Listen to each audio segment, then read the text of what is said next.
अभय चरणारविंद भक्ति वेदांत स्वामी प्रभुपाद की, अनंत कोटि वैष्णव वृंद की। नमो भगवते वासुदेवाय। ओम अज्ञानतिमिरान्धस्य ज्ञानांजन शलाकया चक्षुरुन्मीलितं येन तस्मै श्री गुरुवे नमः। नमो ओम विष्णुपादाय कृष्णपृष्ठाय भूतले श्रीमते भक्ति वेदांत स्वामी नित्य नमः। नमस्ते सारस्वती देवे गौरवाणी प्रचारिणे निर्विशेष शून्यवादी भाष्यादि स्थानी श्री कृष्ण चैतन्य प्रभु नित्यानंद श्री अद्वैत गदाधर श्रीवास आदि गौर भक्तवृंद। हरे कृष्णा कृष्णा कृष्णा हरे हरे, हरे राम राम राम हरे। चाल से पुलिंग से बरो मन चला गया चाल से 7 मिनट बाद दरवाजा अंदर से बंद कर देना है, बाहर वाले को बोल देना है नीचे, फिर डिस्टर्बेंस होता है। ऑलमोस्ट 6 बज गया, वो परम गुरु को बोल दो, बाहर वाले बाहर अंदर वाले अंदर। तो ये भक्ति ठाकुर का भजन है सड़ंग शरणागति के ऊपर। आध्यात्मिक जीवन में शरणागति बहुत महत्वपूर्ण अंग है, कृष्ण भक्ति में आगे बढ़ने के लिए बहुत महत्वपूर्ण है। हम ये कह सकते हैं कि वो फाउंडेशन के समान है। इसलिए भक्ति विनोद ठाकुर ने शरणागति के ऊपर कम से कम 70 से 80 भजन लिखे। एक बुक है शरणागति, और बुक के अंदर भजन है, और वो भजन के अंदर 6 डिवीजन है। 6 इसको लक्षण बोल सकते हैं शरणागति के, या अंग भी बोल सकते हैं, ऐसे लक्षण इत्यादि अंग इत्यादि जो भी है। तो एक एक भजन, एक एक अंग के ऊपर 10-10 भजन है, एक एक अंग के ऊपर 10-10 भजन है। कितना सारा उन्होंने वो जोर दिया है शरणागति के ऊपर। हम सब कृष्ण भक्ति में जो भी है वो शरणागति के अलग अलग स्तर पर है। कोई 2% पर है, कोई 3% पर है, कोई के 4% पर है, कोई 5, 50, 70, 80, 90 जो भी है, अलग अलग स्तर पर है।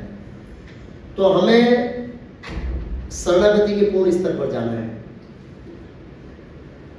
तो आचार्यों ने हमें उसकी विधि दी है, उस विधि को हम समझने का प्रयास करते हैं। वैसे देखा जाए तो शरणागति 2 स्तर की होती है, 2 स्तर। एक स्तर को कहते हैं स्थूल शरणागति। स्थूल शरणागति, प्रभु जी मैं आपके शरण में हूँ, बस आप ही मेरे सब कुछ है, करना अपने मन से। खाली क्या करना है? बोलना है और हाथ भी जोड़ना, फिजिकल। स्थूल में फिजिकल शरणागति। हम बाह्य दृष्टिकोण से दिखाते हैं, बताते हैं, बोलते हैं, लेकिन मन के अंदर एक हमारी एक अपनी भावना है कि चलेंगे तो हम अपने हिसाब से। उसका एक एग्जाम्पल है शास्त्रों में, ऐसा नहीं है, ये हंसने की बात नहीं है, मतलब हंसा आ सकता है लेकिन स्वाभाविक है। हमारे लिए अर्जुन ने ये रोल करके दिखाया आधी शरणागति का। स्थूल शरणागति मतलब आधी शरणागति। प्रभु लास्ट, बस प्रभु लास्ट, बड़े हाथ जोड़कर प्रेम से शरणागति लेकर पीछे नीचे भेज देना।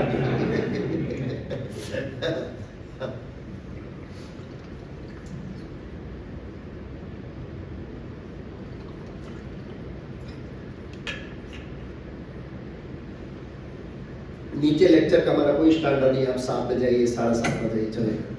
यहाँ पे शरणागति है तो फिर उसके हिसाब से रहना पड़ेगा प्लीज। ओके, तो अर्जुन ने वो रोल अदा किया स्थूल शरणागति का। स्थूल शरणागति में भावनाएं नहीं होती, क्या नहीं होती, और ये 6 अंग भी नहीं होते स्थूल शरणागति में।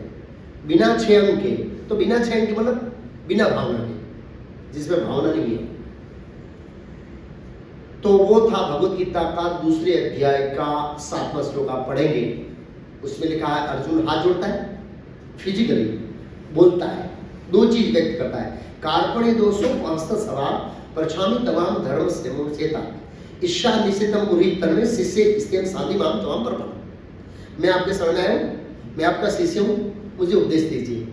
लेकिन आप देखना नेक्स्ट श्लोक में भगवान कृष्ण उपदेश नहीं देते, क्योंकि अर्जुन की जो वास्तविक शरणागति है वो नहीं आई। आप आचार्य की टीका, प्रभुपाद जी की टीका पढ़ सकते हैं, उसमें स्पष्ट होता है। क्यों? क्योंकि अर्जुन के मन के अंदर अभी भी एक संकल्प है, क्या? अगर मैं और थोड़ी बुद्धि लगाऊंगा तो मेरी जो समस्या है, अर्जुन की समस्या क्या था पता है? जैसे हमारी समस्या है, हम भी अपने मित्रों और घर वालों को प्रसन्न रखना चाहते हैं और सेम टाइम भगवान को प्रसन्न करना चाहते हैं, बस यही समस्या, यही समस्या थी बस। हम कृष्ण को भी परम प्रसन्न करना चाहते हैं और घर वालों को, समाज को, मित्रों को, भले ही भौतिकवादी हो, हम उसको क्या रखना चाहते हैं? तो ऐसे ही थे कि सामने कोई डिवोटी थोड़ी थे, अर्जुन डिवोटी था, लेकिन सामने पक्ष में जो अर्जुन के मित्र, सगे संबंधी, मामा, क्या बोलते, काका, चाचा जो भी थे, वो सब ज्यादातर भौतिकवादी थे। पिता विष्णु 2-4 लोग उनके आध्यात्मिक मित्र थे और एक बाकी कोई पक्ष नहीं था। वो उनको प्रसन्न करना चाहता था, मतलब मानना नहीं चाहता था। ये अर्जुन की समस्या थी, आप समझे? अब अर्जुन सोच रहा है कि और कहीं पर थोड़ी बुद्धि लगाऊं तो मैं इन समस्या का हल निकाल सकता। भगवान लगा दे बेटा। और अर्जुन बुद्धिमान था, तो भगवान के बोलने के बाद, जैसे आप मुझे प्रश्न पूछेंगे और मैं जवाब नहीं दूंगा, 2-4 मिनट मौन रहूंगा, तो आप समझ सकते हैं कुछ तो गड़बड़ है, कुछ तो गड़बड़ है। तो भगवान नहीं बोले और अर्जुन बुद्धिमान था, समझ गया कि मैं अपने मन से जो विकल्प ढूंढ रहा हूं समस्याओं का, वो मेरी शरणागति में बाधा है। मैं सोच रहा हूं मैं अपनी समस्याओं का समाधान कर लूंगा स्वयं, कृष्ण की जरूरत नहीं मुझे सलाह की, तो ठीक है कर लो। तो अर्जुन ने भाप लिया भगवान के भाव को कि और भगवान चाहते हैं स्थूल नहीं, सूक्ष्म शरणागति लो। स्थूल तो होनी चाहिए, कौन सी? हाथ और वाणी, इसको स्थूल कहते हैं। उसके अंदर मनोभाव, वो मनोभाव समझ में आएगा ये 6 लक्षणों से कि स्थूल और वाणी की शरणागति के साथ एक मनोभाव की शरणागति होती है। तो फिर दूसरा श्लोक आप 8वां पढ़िए घर जाकर, आप तो इस शरणागति को समझ में आएगा। 7वां और 8वां। 8वें में वो बोलते हैं, 8वें में वो बोलते हैं नहीं प्रपश्यामि, मैं और कोई रास्ता नहीं देख पा रहा हूं। ठीक है, युद्ध करो स्वर्ग मिलेगा, वो भी मेरी समस्या का समाधान नहीं कर सकता। बोला जीते को तो राज्य मिलेगा, वो भी नहीं कर सकता। बोला द्रोणाचार्य, बोला वो भी नहीं कर सकता। व्यासदेव के पास जाओ, वो भी नहीं कर सकता। कौन कर सकता है? मात्र और मात्र आप। ये जब अर्जुन ने बोला तब भगवान ने समझ गया ये पूर्ण शरणागति है। मन अर्जुन मेंटली कन्विंस हो गया कि कृष्ण के सिवा मेरी समस्या का कोई समाधान नहीं कर सकता, तो वो पूर्ण शरणागति हुई। तो मैं बता रहा था शरणागति कितने स्तर की है ना? 2 स्तर की है। 2 स्तर की वर्णन कर रहा, 6 लक्षण है वो पूर्णता के लिए। 2 स्तर की है, मतलब एक स्थूल जो बोलते हैं प्रभु जी नम्रता, और एक है बाय हार्ट या बाय मनोभाव। मनोभाव ज्यादा शब्द का यूज करेंगे। और इसका दूसरा उदाहरण, वो भी जो सामने दूसरा व्यक्ति उसका नाम लूंगा, वो भी पूर्ण शरणागत है, वो भी रोल अदा कर रहे हैं, माता द्रौपदी। अब माता द्रौपदी ऐसी स्थिति में आ गई कि अभी लाज की रक्षा करना, तो एक साड़ी पकड़ कर रखी है और एक हाथ से भगवान को बुला रहे हैं, मतलब तुम भी थोड़ी मदद करो, मैं भी थोड़ी मदद करूँ। मतलब ऐसी भावना माता द्रौपदी के है। और भगवान बोले नहीं, ये तो छोड़ना पड़ेगा। नहीं, ये नहीं छोड़ूंगी, मेरी लाज चली जाएगी प्रभु। मतलब कृष्ण को विश्वास नहीं है। इससे पता लगता है ना कि मैं ये छोड़ दूंगी तो मेरी लाज चली जाएगी, लेकिन भगवान है, तू छोड़ देगी 1 सेकंड में मैं पकड़ लूंगा। एक बार एक व्यक्ति था, एक कुएं के अंदर लटका, मतलब कैसे ही जा रहा था, बेचारा फंस गया एकदम और लट गया। लटकने ले पकड़ा और बहुत गंभीर स्थिति में था, मरने वाला था। भगवान को पुकारा, प्रभु जी मेरे को रक्षा कीजिए। भगवान बोला मेरा क्या सिद्धांत है? बोला सर्वधर्मान सब छोड़ो, ये मुट्ठी छोड़ दे। बोला प्रभु मुट्ठी छोड़, बोला नहीं, तू मुट्ठी नहीं छोड़ेगा, ये आसक्ति नहीं छोड़ेगा, तब तो मैं पकड़ूंगा नहीं, ये मेरा प्रिंसिपल है। बोला नहीं प्रभु मैं मर जाऊं। अरे मेरे ऊपर विश्वास करो, मैं सीधा ऐसे करूंगा तुम बाहर आ जाएगा। आप समझिए मेरा पॉइंट। तो कहने का मतलब ये है कि माता द्रौपदी में ने भी स्थूल शरणागति को प्रदर्शित किया। बाद में माता द्रौपदी को समझ में आ गया, जब वो साड़ी को पकड़ नहीं पा रही है, जब वो साड़ी को अपने को बचा नहीं पा रही है, तो वो समझ गई। तो भगवान के साथ भक्ति रोल अदा कर रहे थे, तो फिर उन्होंने छोड़ दिया। अब आपकी जो मार होगी राम होगी, जो इच्छा है मेरी नहीं चलेगी प्रभु, आपकी ही चलेगी। उन्होंने जब हृदय से स्वीकार कर लिया तो तुरंत भगवान ने उसकी रक्षा कर ली। ये हुई। अब दूसरी स्तर की शरणागति जिसको पूर्ण शरणागति कहते हैं, जिसमें स्थूल और सूक्ष्म दोनों होते हैं। सूक्ष्म मतलब मनोभाव होता है कि कृष्ण किसी मुझे कोई बचा नहीं सकता है। तो उसका पहला उदाहरण है माता उत्तरा। माता उत्तरा के ऊपर जब ब्रह्मास्त्र का प्रहार हुआ तो समझ गई कि अश्वत्थामा का काम है, और वो कृष्ण के पास दौड़ती हुई गई। और कृष्ण सब पुरुषों के बीच में थे, उसमें कल्चर था कि स्त्री वो नहीं जा सकते, लेकिन कोई लज्जा नहीं थी क्योंकि भगवान के पास रक्षा के लिए जाना है। आचार्य कहते कोई लज्जा की जरूरत नहीं है, वहां पर बिना भय मतलब बिना कोई संकोच के दौड़ती हुई जा रही। और क्या बोला, कृष्ण कृष्ण महाबाहो भक्ता नाम अभयम अभयंकर। कृष्ण कृष्ण महाबाहो, हे महान शक्तिशाली कृष्ण, भक्ता नाम अभयंकर, आप भक्तों को अभय प्रदान करने वाले हैं। नह तवदस्य शरणम, एक लाइन बोलिए इसमें क्या, इस द्वैत में जगत में आपके सिवाय मेरी रक्षा करने वाला कोई नहीं है। माता उत्तरा को पता था कि अर्जुन कितने बड़े श्रेष्ठ धनुर्धर हैं, भीम की शक्ति पता थी, युधिष्ठिर महाराज, नकुल, सहदेव, इन सबकी पता थी। फिर भी उनको पता था और पांडव परिवार में उनको प्रशिक्षण मिला था कि कृष्ण के सिवाय हमारी कोई रक्षा नहीं कर सकते। तो पहले से मनोभाव सेट है, न तौदे शरणम ब्रह्मत्व अनुपस्से, आपके सिवाय इस द्वैतपूर्ण जगत में मेरी कोई रक्षा नहीं कर सकता। तो तुरंत कृष्ण ने उनका प्रोटेक्शन दे दिया बिना संकोच के। पूर्ण शरणागति का दूसरा उदाहरण है पांचों पांडव मतलब जो साथ में थे। तो यही समय जब माता उत्तरा के ऊपर ब्रह्मास्त्र का प्रहार हुआ और उस समय कृष्ण तो जा रहे थे, वो तो घर से बाहर निकल गए थे, महल से बाहर थे और रोड पर थे, मतलब राजमार्ग पर जा रहे थे, फूलों की बारिश हो रही थी।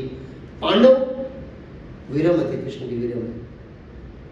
कृष्ण जा रहे हैं जो प्राणों से भी प्रिय है, और उनको सूझबूझ नहीं थी कि कोई ब्रह्मास्त्र चलाएगा नहीं चलाएगा। कृष्ण के बारे में कंप्लीट रो रहे हैं ऐसे, और हथियार थे उनके पास क्योंकि क्षत्रिय तो वो शिष्टाचार था, सोते हुए भी यहाँ हथियार रखता है। वो साथ में वो पलंग भी लेके सो जाता है, जैसे हम पलंग में मोबाइल लेके सो जाते हैं या मोबाइल रखते हैं, ऐसे अर्जुन धनुष से रखता था। मजाक नहीं कर रहा हूँ, अर्जुन धनुष से रखता था। ये क्षत्रियों का वो है, प्रशिक्षण है, कभी भी शस्त्रों की जरूरत पड़ जाएगी ऑलमोस्ट वो साथ में रखते थे, पलंग के साथ में। ये उनका नेचर हुआ करता था। नहीं तो उनको ऐसा लगता है कुछ भूल रहा हूँ, जैसे आज हाथ में कुछ नहीं होता, ऐसा लग रहा है कुछ भूल रहा हूँ, फिर बाद में होता मोबाइल भूल रहा हूँ ऐसे। तो पांडव का अस्त्र थे, लेकिन वो कृष्ण के विरोध इतने रो रहे थे, तो न तो उनको मंत्रोच्चारण को, ब्रह्मास्त्र देखा आ रहे हैं, लेकिन उसको मंत्रोच्चारण करना, प्रॉपर प्रोसेस से वापस आना वो असंभव था। भगवान देखे ये भक्त तो मेरे ऊपर डिपेंड है, पूर्ण शरणागति नहीं हुए, और अब उन्होंने पांडवों ने मन से हार मान लिया कि ये ब्रह्मास्त्र आएगा हमको मारेगा, तब तक नहीं लगता है कि हम सामने प्रतिकार कर पाएंगे, इसलिए जो कि कृष्ण की इच्छा है वो। लेकिन फिर उन्होंने प्रयास नहीं छोड़ा। उसमें लिखा है पांडवों ने अपने अपने अस्त्र उठाए, लेकिन उससे पहले वो ब्रह्मास्त्र उनके पास पहुंच गया था। अश्वत्थामा ने कहा एक ब्रह्मास्त्र नहीं छोड़ा, माता उत्तरा, माता कुंती और 5 पांडवों के ऊपर 7 ब्रह्मास्त्र एक साथ में छोड़े। और भगवान देखा कि मेरे भक्त जो मेरे ऊपर डिपेंड है और मेरे विरह में रो रहे हैं, तो भगवान ने तुरंत अपने सुदर्शन चक्र से 5 ब्रह्मास्त्र को काट दिया, लेकिन उससे पहले उत्तरा के गर्भ में चला गया था। तो फिर भगवान गर्भ के अंदर प्रवेश किए।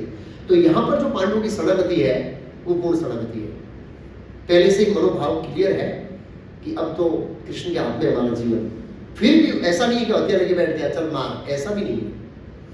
अब हमारा प्रश्न है हमें क्या करना है, हम कौन सी स्थिति में।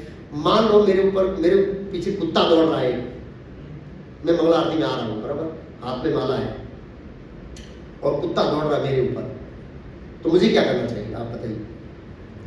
हरे कृष्णा जप करना चाहिए, भाग जाना चाहिए, पत्थर फेंकना चाहिए कि कृष्ण के ऊपर डिपेंड है, कृष्ण पत्थर फेंकेगा ये कुत्ते को भगाएगा, क्या करना चाहिए आप बताइए।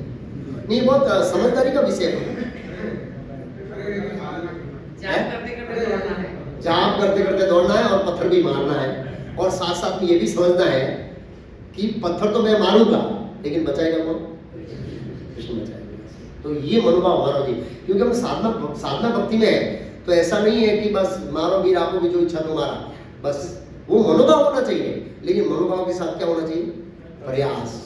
वो प्रयास कौन छोड़ते हैं? शुद्ध भक्त छोड़ते हैं। वो हमारा लेवल नहीं, उसका गर्व नहीं करना चाहिए। प्रहलाद महाराज ने कोई बचाने का प्रयास नहीं किया, वो तो बैठ गया, भाई जा मार मेरे को। तो वो प्रहलाद महाराज के स्थान लेने का हमको प्रयास नहीं करना चाहिए, क्योंकि हम वो लेवल पर नहीं है। लेकिन प्रहलाद महाराज को वो स्थान लेना चाहिए जो उन भगवान पर क्या थे? निर्भर थे, वो स्थान लेना चाहिए। लेकिन प्रयास प्रहलाद महाराज की तरह हमें नहीं छोड़ना चाहिए, ये हमें बहुत क्लियर होना चाहिए हर चीजों के अंदर। ओके, हम आगे चलते हैं इससे।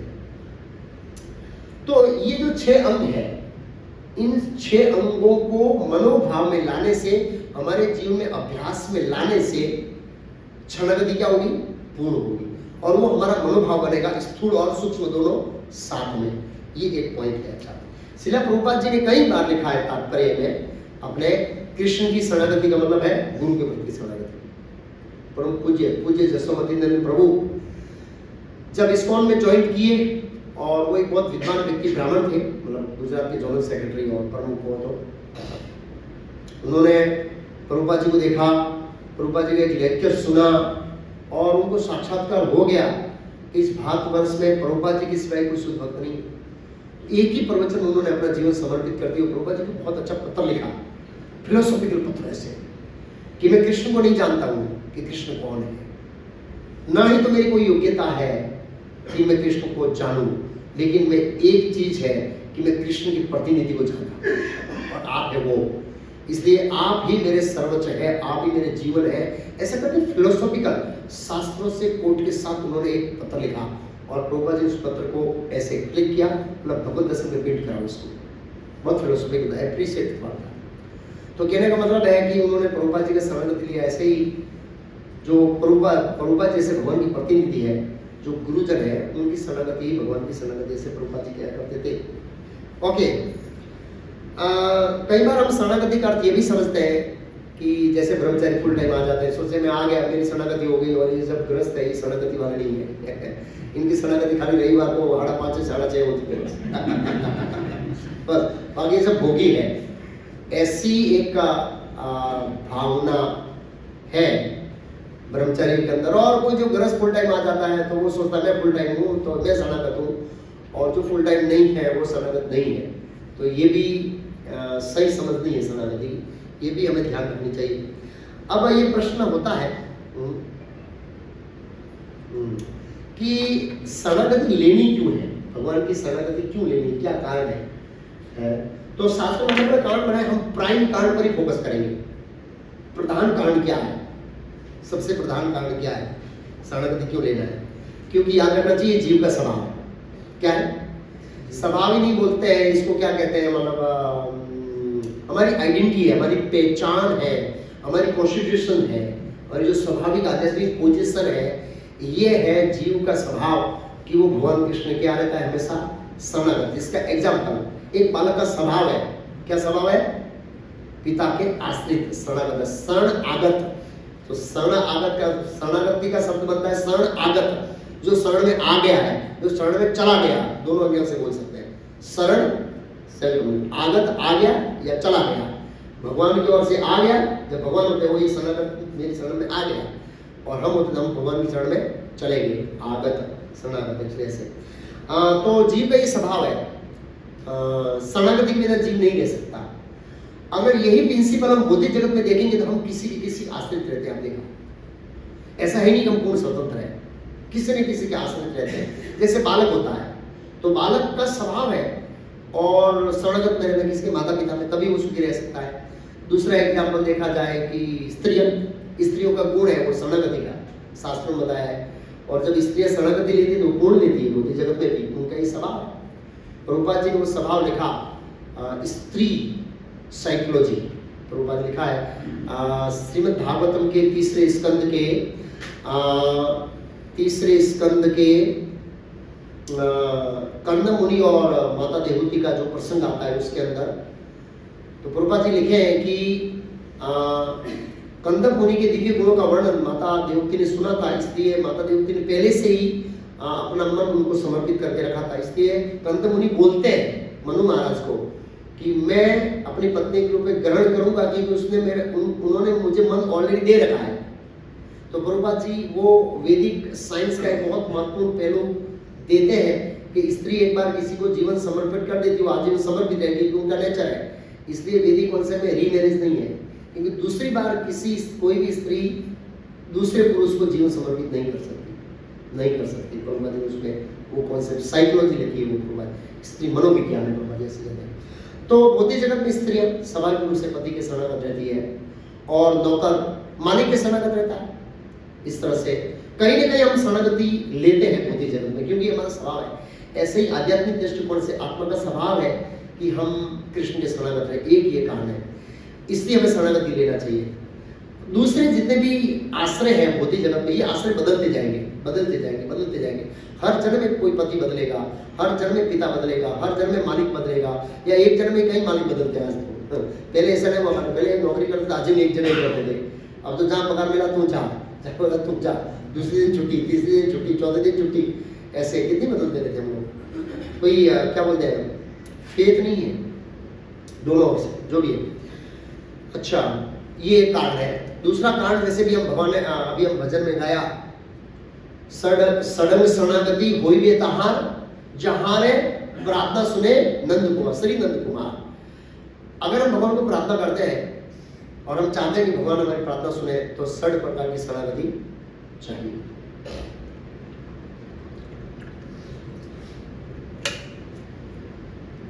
तो 6 प्रकार की शरणागति चाहिए, नहीं तो भगवान प्रार्थना नहीं सुनेंगे।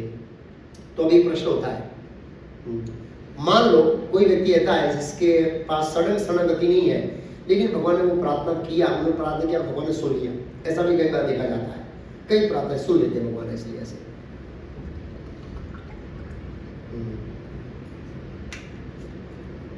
तो वो प्रार्थना सुनते हैं कई बार भगवान अपनी अहेतु की कृपा से, उस जीव को साक्षात करा के उसके अंदर प्रेत बढ़ाने के लिए, क्या बढ़ाने के लिए, श्रद्धा बढ़ाने के लिए।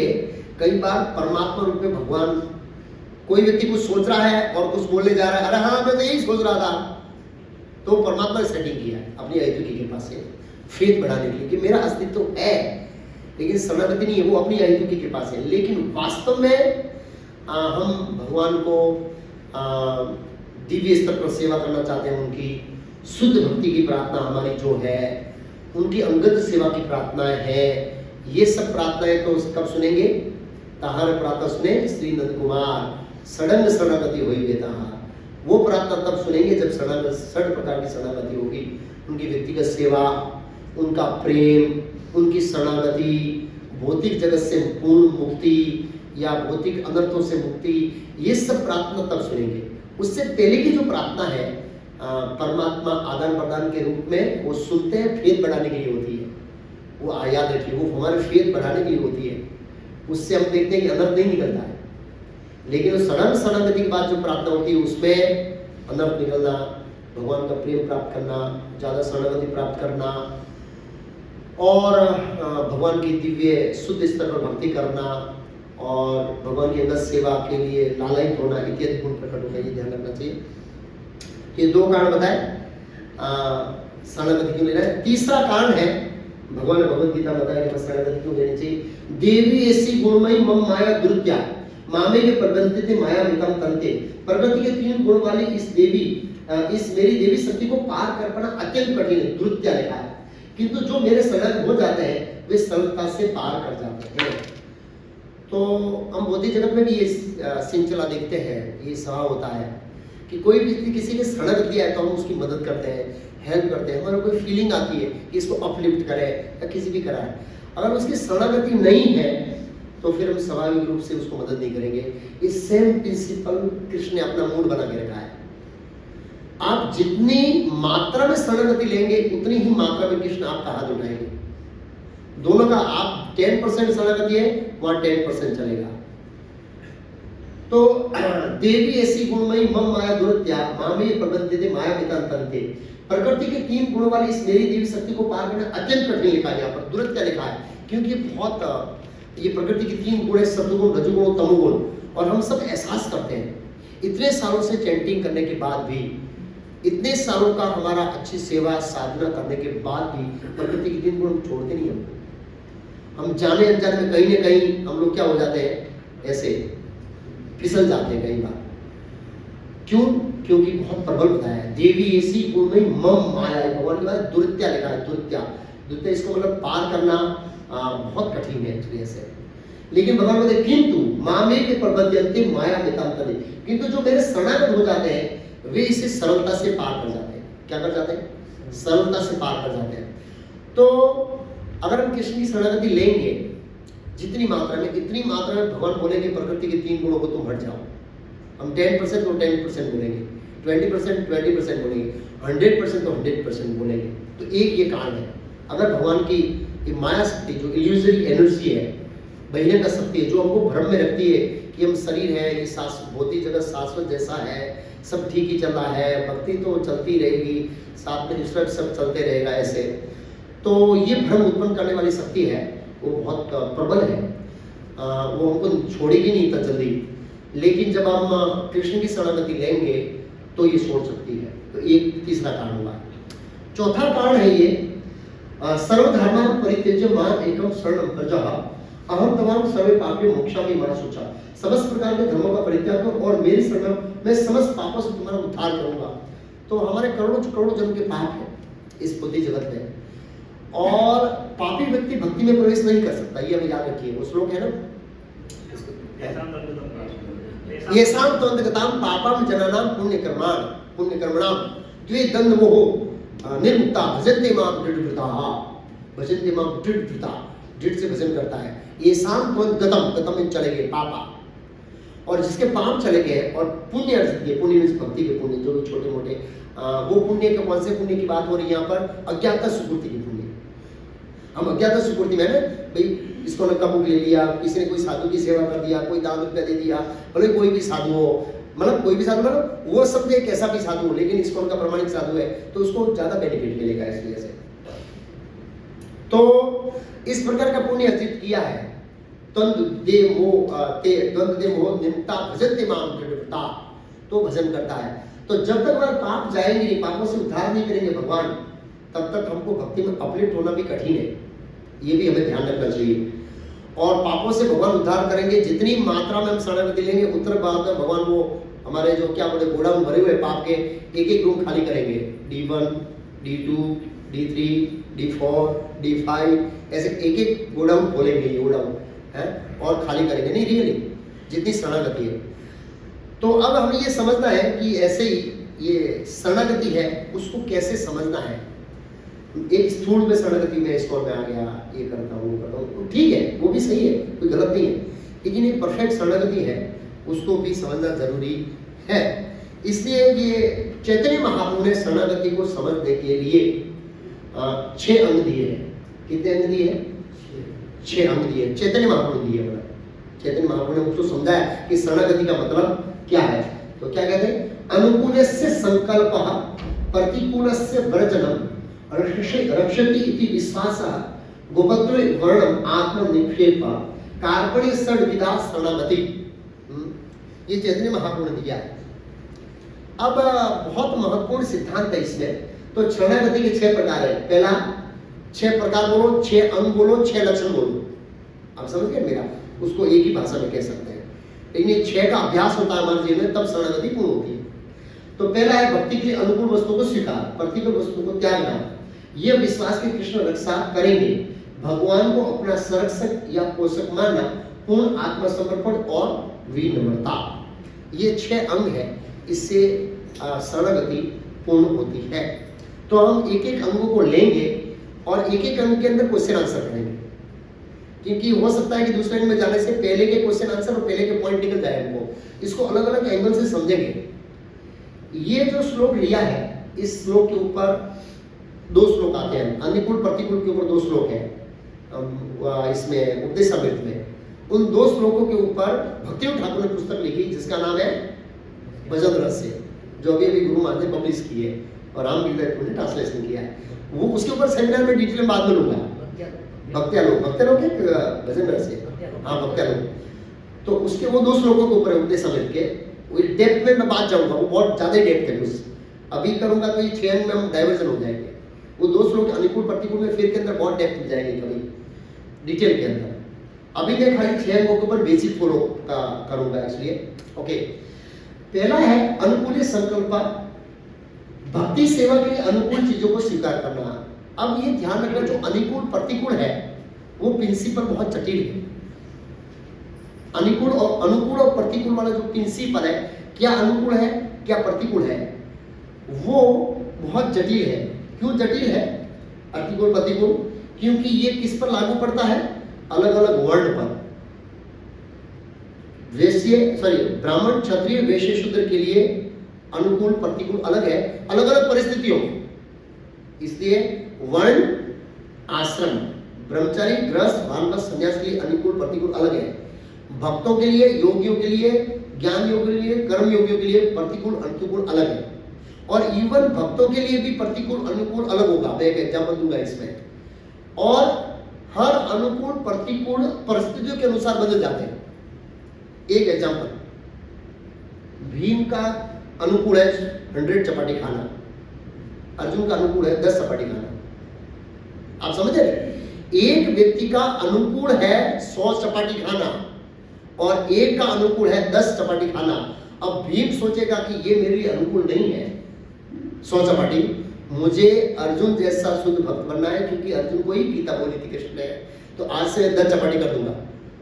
तो वो उनके लिए अनुकूल है प्रतिकूल है? बताइए प्रतिकूल है। तो ये प्रिंसिपल भी समझना पड़ेगा। दूसरा है निद्रा। एक व्यक्ति की बॉडी का स्ट्रक्चर ऐसा है कि वो 3 घंटे में अपनी सब निद्रा कवर कर लेता है, उसकी बॉडी सपोर्ट करती है। और मैं देखता हूं कि यार ये 3 घंटे की आराम लेता है, क्यों ना मैं जल्दी उठ जाऊं और मैं भी इसकी तरह 3 घंटे सो खा लूं। क्या करूं? तो वो मेरे लिए अनुकूल रहेगा प्रतिकूल? प्रतिकूल रहेगा। तो हमें ये अनुकूल और प्रतिकूल को क्या बहुत ही डिटेल और बहुत ही प्रैक्टिकल समझना है कि इस व्यक्ति का शरीर कितना सपोर्ट कर रहा है। और जो सेवक है हमारे नीचे अमरेंद्र को देखिए, सुबह 8 बजे काम पे चढ़ते हैं, कितने बजे? शाम को 6 बजे उतरते हैं और 3 आदमी का काम करते हैं। कितने आदमी का काम करते हैं? उनका शरीर वज्र जैसा है। मजदूरी काम करते हैं, नीचे देखेंगे तो जो मजदूर करता है ना, कड़िया, ऐसा काम करते हैं।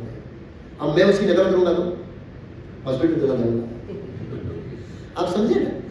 व्यक्ति की शरीर संरचना, बुद्धिमत्ता, ये सब कंसीडर करना पड़ता है अनुकूल प्रतिकूल में। हमें हर चीज को दूसरे को देखकर अनुकूल प्रतिकूल लागू नहीं करना चाहिए। ये अनुकूल प्रतिकूल में जाने से पहले बता देता हूं मैं। तो वैदिक धर्म में भी ऐसा प्रिंसिपल है, अनुकूल क्या है प्रतिकूल क्या है। अब एक समझिए, शास्त्रों में बताया क्षत्रिय का धर्म है कि कोई स्त्री संतान प्राप्ति के कारण उसके पास आए तो उसको संतान देना चाहिए, वो संग कर सकती है। और नहीं वो देता है तो अधर्म हो गया। और उसका परीक्षा किसके सामने खड़ा हुआ? ययाति महाराज के सामने। ययाति महाराज ने देवयानी से विवाह किया और देवयानी ने दासी के रूप में शर्मिष्ठा को मांगा। वो क्षत्रियाणी थी और दासी के रूप में गई और क्या नाम, शुक्राचार्य ने वार्निंग दिया था कि इसको अपने कमरे तक मत लाना, शयन मत करना इसके साथ। लेकिन एक दिन गार्डन में वो गई और कहा मुझे पुत्र चाहिए। अब ययाति महाराज ने मनोमंथन किया, तो भगवान बहुत भक्त है, वो अधर्म नहीं किया उन्होंने। अब उनका धर्म बताया कि उसको पुत्र देना। 1 पुत्र दिया, 2 पुत्र दिया, 3 पुत्र दिया। अब देवियन बोले एक के बाद एक बच्चा हो रहा है, क्या गड़बड़ है भाई? फिर बाद में उसको समझ में आ गया ऐसे, वो उसका धर्म था। सेम प्रश्न युधिष्ठिर महाराज अर्जुन को पूछते हैं। जब अर्जुन निराश होकर आता है द्वारका से कि कहीं ऐसा नहीं कोई स्त्री तेरे पास समागम करने के लिए आई, तुमने मना कर दिया हो। तो ये प्रिंसिपल क्षत्रिय को लागू होते हैं, कलयुग में नहीं लागू होते हैं। याद रखना, इसका मिसयूज हो सकता है। सत्युग त्रेता द्वापर तक लागू होते हैं, ये ध्यान रखना चाहिए। तो क्या तुमने मना कर दिया? ऐसा तो नहीं है, क्योंकि ये क्षत्रिय के लिए बहुत बड़ा अपमान है। कोई स्त्री आई और उसको संतुष्ट ना करे ऐसे, तो क्षत्रिय धर्म था उसमें ऐसे। अरे युधिष्ठिर पूछ रहे तो प्रभुपाद जी वहां तरफ तक लिखे कि ये तो नहीं उसकी बेइज्जती हो गई इस तरह से। तो मान लो ययाति महाराज सामने से शर्मिष्ठा के पास जाते तो वो अधर्म था, लेकिन वो सामने से आ गई तो क्या बन गया? धर्म बन गया।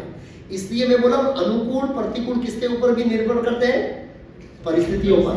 आप समझिए, अनुकूल प्रतिकूल परिस्थितियों पर निर्भर करते हैं। ये प्रिंसिपल भी हमको क्या रखना है, ध्यान रखना है। ये आगे जाने से पहले मैं आपको बता देता हूँ वैदिक इतिहास की इतना से, और प्रैक्टिकल निद्रा का है, खाना है, सोना है, सेवा करना। ये तो इतनी सेवा कर रहे हैं और मैं भी लग जाता हूँ उनकी कॉम्पिटिशन में, तो फिर तो हम हॉस्पिटल चले जाएंगे, सीरियस हो जाएंगे, भक्ति में नहीं शरीर से सीरियस हो जाएंगे। ये हमें ध्यान रखना चाहिए। ब्राह्मण का स्वभाव है दया करना, ये उसका धर्म है, लेकिन क्षत्रिय दया नहीं कर सकता है, वो उसके क्या वो धर्म के विरुद्ध, वो प्रतिकूल है। और ब्राह्मण दया करता है तो उसके अनुकूल है, क्षत्रिय दया करता है उसके अनुकूल नहीं है। तो हर व्यक्ति के अनुकूल प्रतिकूल अलग अलग होते हैं। अब मैं जो बताऊंगा अनुकूल प्रतिकूल वो भक्तों के लिए था, लेकिन उसमें भी क्या करना है हमको, प्रैक्टिकल रहना है, ये भी हमको ध्यान रखना है। ओके, हाँ, अब मैं ये बताता हूं अनुकूल से संकल्प, भक्ति सेवा के लिए अनुकूल चीजों को स्वीकार करना। तो ज्यादातर हम कृष्ण भक्ति में हमारे लिए जो अनुकूल है उसके ऊपर हम ज्यादा ध्यान नहीं देते, और हम ज्यादातर उन चीजों को स्वीकार करते हैं जो प्रतिकूल है, और जो अनुकूल है उनको करने में हम क्या करते हैं, चूक जाते हैं। ज्यादातर हमारा देखा गया है। इसलिए हमारे जीवन में कोई भी निर्णय हो जिससे हमारी साधना इफेक्ट हो डे टू डे लाइफ के अंदर और आजीवन, तो वो कार्य करने से पहले थोड़ा मनोमंथन कर लेना चाहिए कि इस कार्य से, इस योजना से मेरी साधना पर क्या इफेक्ट पड़ेगा, लॉन्ग टाइम और शॉर्ट टाइम। ये भी पॉइंट बहुत जरूरी है। कोई मैं जीवन में महत्वपूर्ण नहीं लेता हूँ, जॉब चेंज करता हूँ, बिजनेस चेंज करता हूँ, विवाह करता हूँ, या घर चेंज करता हूँ, या जगह बदलता हूँ भक्ति करने की, वो सब पहले शांति से सोचना चाहिए। क्योंकि बहुत सारे भक्तों ने जो इस तरह से बिना सोच के निर्णय लिए है, वो डिस्कनेक्टिंग होने से कहीं से भक्ति में क्या हो गए, शिथिल हो गए। ऐसा देखा गया है। आश्रम चेंज किया हो, जगह बदल दी हो, दूसरी जगह जॉब शिफ्ट किया हो, या दूसरा डिसीजन एडॉप्ट किया हो, कई बार अच्छा चलता है, बोला ये भी कर सकते हैं, ऐसे देखा गया ऑन एवरेज। तो ये भी हमको बहुत जरूरी है, अनुकूल क्या है मेरे, क्या मैं वो डिसीजन में भक्ति कर पाऊंगा, तो फिर वो आगे स्टेप लेना चाहिए भक्तों। और नहीं अनुकूल है तो वातावरण बनाना चाहिए हमको कि मेरे भक्ति के अनुकूल कैसे, उस पर योजना होनी चाहिए। कई बार हम होते हैं, हमें अनुकूल पालन करना है लेकिन हम विवश है। कई बार हम दूसरों पर डिपेंड होते हैं, परिवार पे डिपेंड होते हैं, परिस्थितियों पर डिपेंड होते हैं। कोई बात नहीं, इच्छा करो, प्रयास करो। और दूसरा, भक्तों को कई बार सेवा के कारण भी अनुकूल प्रतिकूल परिस्थितियां उत्पन्न होती है, ये भी हमको ध्यान रखना चाहिए। कई बार हमारी सेवा इस तरह से डिजाइन होनी चाहिए जिस तरह मंगल आरती एटलीस्ट अटेंड कर सके, कुछ लेक्चर हो तो अटेंड कर सके, या कुछ जब कर सके कम से कम। मेरा अपना एक एक्सपीरियंस मैंने कई बार बताया। कई बार हमारी मानसिकता होती है कि सेट नहीं होता है, कोई बात नहीं, एक बार नहीं, दो बार नहीं, तीन बार नहीं, हम 3-4 साल तक प्रयास करेंगे तो हम एक लेवल पर पहुंच जाएंगे। ऐसे होता है प्लानिंग करने से। मेरा था, जब शुरुआत में गुरु महाराज की व्यास पूजा होती थी तो स्वाभाविक में होती दुनिया में कुकिंग का अनुभव है, तो लोग मुझे पकड़ते हैं, रो आपको तो कुकिंग में आना ही पड़ेगा। तो मैं लगातार महाराज की व्यास पूजा में जाता तो था, लेकिन मैं चला जाता था किचन में, और किचन में तो क्या है, कोई लिमिटेशन नहीं है सेवा की, ऐसा नहीं है बस 5-10 मिनट पूरा हो गया। तो सोमनाथ के अंदर व्यास पूजा ऑफरिंग चल रहा था और मैं कुकिंग करके इतना सोया था, थका हुआ था, और व्यास की ऑफरिंग चल रहा था। गुरु महाराज ने माइक में उसके चैतन्य महामुदास ऐसे बोला माइक पे, और मैं रूम में बैठा बैठा ऐसे अर्ध जाकर तो स्तंभ सुन रहा था। अब गमछा पहना हुआ था, स्नान करके जाना, बहुत लेट हो जाएगा, और ऐसे फिर बैठ गया ऐसे। और फिर गुरु महाराज ने मैं लिखा मुझे कि मैं देख रहा हूँ कि व्यास पूजा के जो मेरे लेक्चर होते हैं वो स्पेशल लीडरों के लिए होते हैं, और तू नहीं सुन रहा है, नाउ यू आर लीडर। आप अभी लीडर हैं और आपको अपने अधीनस्थों को आचरण करके बताना है, गुरु महाराज से श्रवण करना चाहिए, ये सिखाना है, ऐसा गुरु महाराज ने लिखा। और मैंने एक्सक्यूज माइंड में सोचा, फिर बोला गुरु से कोई एक्सक्यूज नहीं करना है, मुझे किचन भी संभालना है और गुरु महाराज का lecture full morning programme attend करना है। एक बार मैं थोड़ा फेल हो गया गुरु महाराज की व्यास पूजा पूरा अटेंड करने में, दूसरी बार में मैंने रिकवर कर लिया सब। सब लेक्चर सुनता था, सब कुकिंग का ध्यान रखता था ज्यादातर, ऐसा। फिर टीम बन गई बहुत सारी आगे जाके, तो ऐसे। और इस बार मैंने गोकुल चंद्र को देखा तिरुपति के अंदर, इतने बड़े लोगों का कुकिंग, मंगला आरती लेक्चर 2 में दिखाई देते थे। तो कई बार हमारी सेवा ऐसे होती है, और मतलब खास करके फेस्टिवल होते उस दिन भी माफ नहीं होती, तो प्लानिंग कर सकते हैं। कई बार ऐसी होती करनी पड़ती है। प्रभुपाद जी पुजारी के बारे में लिखते हैं कि पुजारी को जल्दी उठ के माला करना चाहिए, क्योंकि जिस समय माला करने का समय होता है उसकी पुजारी की सेवा क्या होती है? ड्रेसिंग। उसको पहले मंगला आरती से पहले खत्म कर देना, 75% माला, मतलब 12 2-4 बचे तो चलेगा। तो हमको ऐसी योजना बना सकते हैं, 1 बार में 2 बार में 3 बार, कि हम कम से कम मंगला आरती अटेंड करें, और एटलीस्ट भले लेक्चर ना हो, 16 माला अच्छी तरह से करके फिर सेवा करेंगे। फिर जो हमारे मनोभाव प्रकट होंगे बहुत अच्छे होंगे। तो ऐसे कहने का मतलब अनुकूल परिस्थिति बना सकते हैं हम लोग, धीरे धीरे धीरे धीरे। योजना होनी चाहिए, प्रयास होना चाहिए, और बाकी तो है। लेकिन कई बार ऐसा भी नहीं है कि कोई भाई कुकिंग करने वाला नहीं है, नहीं तो मैं जब भी करूंगा भैया, जब के मैं बाधा होगा और 9 बजे प्रसाद तैयार नहीं होगा, ऐसा भी नहीं होगा। वो बैलेंस करना है आपको, किस तरह से कुकिंग तैयार हो जाए, किस तरह से आइटम बनाना है, कैसे करना है, जिससे छोटा मोटा लेक्चर हो या जब हो हमारा, और मंगला आरती एटलीस्ट इतना हो, अनुकूल प्रतिकूल करना चाहिए। ओके, हम अनुकूल के अंदर चलते हैं आगे एक्चुअली ऐसे।